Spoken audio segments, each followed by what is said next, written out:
You wake up. The world is still there. Every building, every road, every car.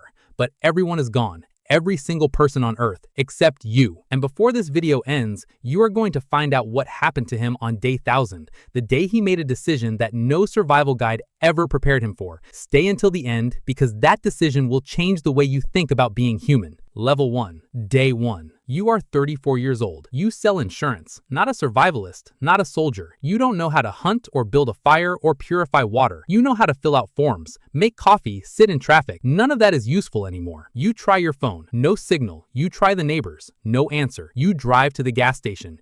Empty. The hospital. Empty. You sit in your car in the parking lot and you think this is a dream. You wait to wake up. You don't wake up. By nightfall, you go back home. You eat cereal from the box because you don't know what else to do. You leave the lights on in every room. Not because you're scared of the dark, because the light makes it feel like someone might come back. No one comes back. You fall asleep on the couch with the TV remote still in your hand. That is day 1. You write it down in a notebook just to make it real. You write the date. Then you stop. Then you write 3 words. I am not crazy. And then a thought hits you that will haunt you for months. If there's no one left to read this, does writing it down even matter? Level 2. The first month. The most important thing you learn in the first week isn't food, it's water. The taps still run. You have no idea for how long. So you start filling everything. Bathtubs, pots, every bottle you find in every store on your street. You don't know if this is smart. You just know that dying of thirst in a world full of grocery stores would be a deeply stupid way to go. The grocery stores become your closest friends. Canned food, dry goods, enough calories for years if you're careful. You are not careful at first. You eat whatever you want. There's no one to judge you. There's no one to do anything. You sit in a 5-star restaurant on a Tuesday afternoon eating cold caviar straight from the jar and drinking wine that costs more than your monthly rent used to. Freedom, you discover, feels different when it's total. It feels like nothing. So you try other things to fill the silence. Music from your phone until the battery dies. Books, driving at 140 miles an hour down an empty highway just to hear the engine scream. You throw a brick through a store window just to hear the sound of breaking glass. Then you stand in the silence after. It's worse than before. You start talking to yourself out loud, full conversations. You answer yourself too. This is fine. You decide. Completely normal.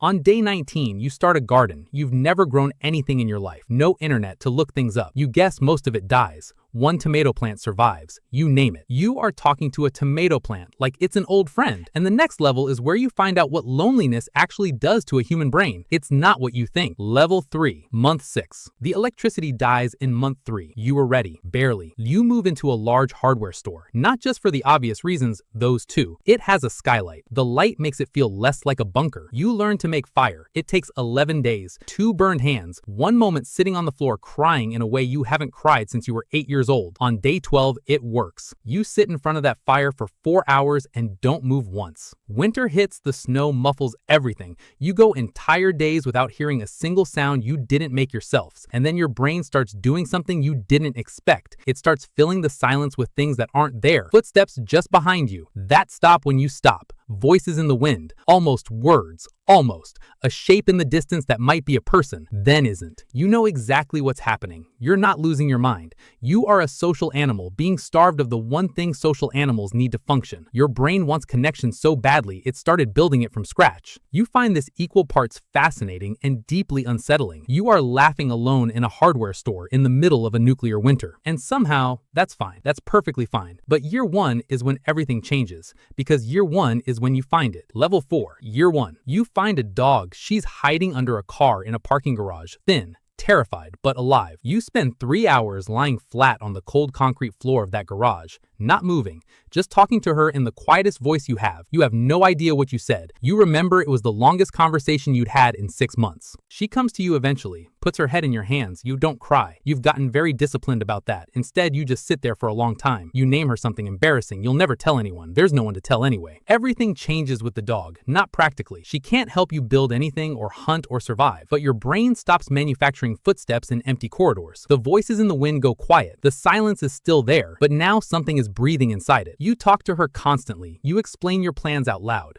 Describe what you're doing while you do it. You argue with her about decisions. She disagrees with everything by tilting her head. You realize, happy in a broken and specific and entirely unprecedented kind of way. But that this level doesn't last. She dies on day 847 in her sleep. She was already old when you found her. You bury her in the garden next to the tomato plant. The silence comes back, but this time it's heavier because now you know exactly precisely what you're missing. Level 5. Year 3, you are someone else now. Not in the dramatic way, not the way movies show it, quietly in the specific way that 3 years of complete solitude reshapes a person from the inside out. You know things now you had no idea how to do before. Grow food that actually lives, collect rainwater, read weather by watching the sky, fix an engine by taking it completely apart wrong and then trying again, make fire 7 different ways. But more than any of that, you know yourself. 3 years without another person is 3 years without anyone to perform for. No curated version of yourself, no careful presentation, no audience. Just you, alone with your own mind, 24 hours a day, nowhere to hide, no one to hide from. It is the most honest you have ever been in your entire life. You find out what you actually value, what you actually fear, what you actually want. You want connection. That's it. Everything else, every other thing you ever chased is negotiable. You look at what humans built, cities, economies, art, religion, science, politics, and you see all of it, every single structure, as one long elaborate answer to the same question. How do we reach each other? You understand that question now in a way no one who has never been truly alone can understand it. And then, on day 1000, you make the decision I promised you at the start. You've been thinking about it for months, turning it over, running every angle. You're gonna look for someone. Not because you have evidence anyone survived, you don't, but because you've realized something that changes everything. Level 6, the search. You drive west first, then north, then south.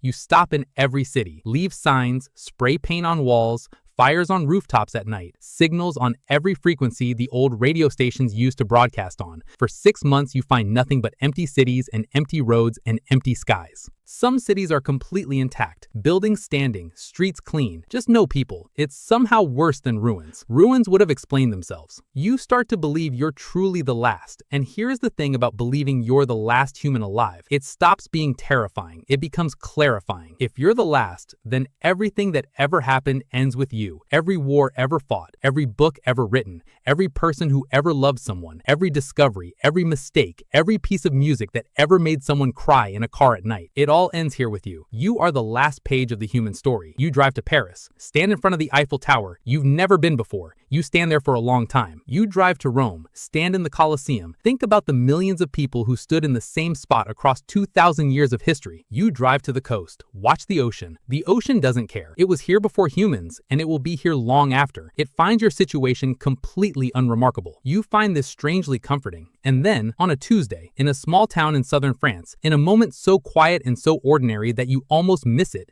you see smoke, thin smoke, rising from a chimney. You stop the car. You sit there for a very long time. You've spent 3 years learning to survive alone. You have absolutely no idea how to do what comes next. Level 7, day 1000. You knock on the door, 3 years of survival, 3 years of learning to live without anyone, 3 years of becoming the most self-sufficient version of yourself that has ever existed. And standing at this door waiting, you are more terrified than you have ever been in your life. Not because of what might be inside, because of what you might have forgotten. How to talk to someone, how to listen, how to exist in a shared space, how to be known by another person after 3 years of being known by absolutely no one. The door opens. A woman, older than you, tired in the specific way of someone who has also been surviving alone. She looks at you the way you looked at the dog in the parking garage, like she can't fully believe you're real. You stand there looking at each other. Neither of you says anything. There's too much to say, no good place to start. Finally, she says, "I made soup." You sit at her table, you eat soup. Outside the window, the world is still ruined, still empty, still radioactive. Everything is still gone. Inside this kitchen, there are 2 people eating soup, and here's what I promised you. The decision you made on day 1000, you knocked on the door. That's it. That's the whole thing. 3 years alone taught you that surviving without connection is just a slower kind of dying, that the entire point of surviving, the only point, is to have someone to survive with. Now tell me, if you were him, would you have knocked or would you have driven away? Because I think your answer says more about you than any survival skill ever could.